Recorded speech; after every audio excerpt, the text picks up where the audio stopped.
Pinayagan na ng Philippine Coast Guard ang biyahe ng barko sa Allenport, Northern Samar, papunta sa Matnog, Sorsogon. Samantala, dead on arrival naman ang isang 18 years old na binata na nalunod sa ilog sa Santa Barbara sa Pangasinan. Yan ang mga rumarapidong balita mula sa probinsya. Hatid ni Jane Galit Bantayan at Freddy Fajardo sa ilalim ng MBC Media Group.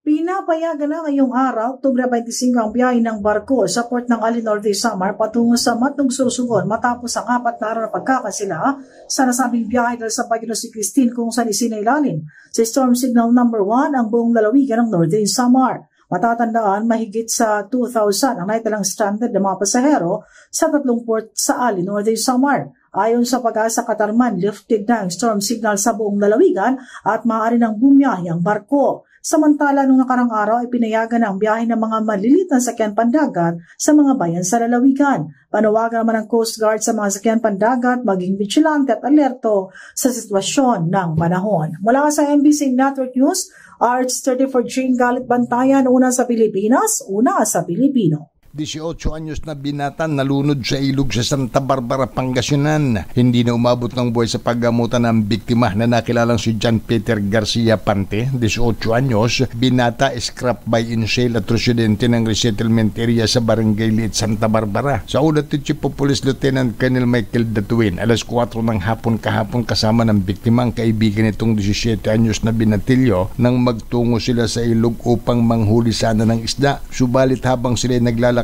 sa gilid, aksidenteng nadula si Pante at tuluyan itong nahulog sa ilog na natangay ng malakas na agos. Agad nagsagawa ng rescue operation ng MDRRMO at PNP at natagpo ang nakasabit sa sanga ng mga kawayan ang wala ng malay na katawan ng biktima at agad na dinala sa Mapandan Community Hospital pero ay diniklara ng dead on arrival ng attending physician.